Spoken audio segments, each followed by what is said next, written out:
काही लोक मला भेटले, मी कट केला, मी त्याच्या पाठीमागे, माझ्या जीवाला धोका आहे. आता इथं परळीची मायबाप जनता सुद्धा बसलेली आहे. मला धोका, माझ्याकडून त्यांना धोका. काय माझं त्यांचं बांधाला बांध आहे?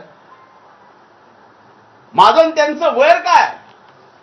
माझं आणि त्यांचं वैर एवढंच आहे की तुम्ही ओबीसीच्या आरक्षणाला धक्का लावू नका, मराठा आरक्षण घ्या. त्या लढाईमध्ये सुद्धा आम्ही तुमच्या खांद्याला खांदा लावून चढू. 2 दिवसांनी निवडणुकीच्या तोंडावर काहीतरी नावं घ्यायची. आता मी गेस्ट हाऊसला दर सोमवारी बसतो. अनेक सहकारी आहेत, अनेक जण येतात, भेटतात, बोलतात. कोणाला बाजूला जाऊन बोलावं लागतं. आता जे अटक केले त्यापैकी कुणी मला भेटला असेल, बाजूला जाऊन बोलला असेल. मी सामान्य सरळ माणूस आहे आणि भेटल्याने बाजूला बोलल्याने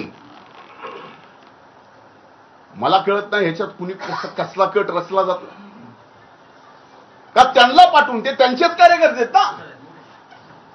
अटक झालेले कार्यकर्ते त्यांचेच,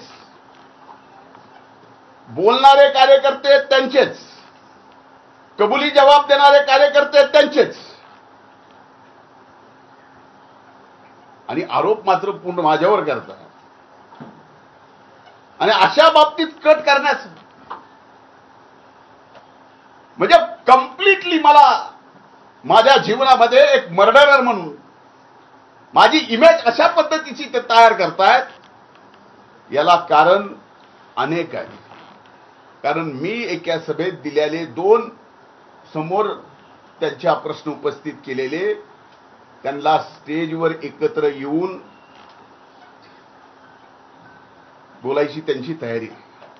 माझं तर म्हणणं आहे की या प्रकरणामध्ये आता महाराष्ट्र पोलिसांनी मनोज जरांगेंना धमकी आहे, मी त्यांना काही करायचा प्रयत्न करतोय, असं जर चाललं असेल तर माझी आजच्या या माध्यमातून, तुमच्या सर्वांच्या माध्यमातून मागणी आहे की या सर्व प्रकरणाची चौकशी ही आता महाराष्ट्र शासनानं नाही तर सीबीआयनीच केली पाहिजे.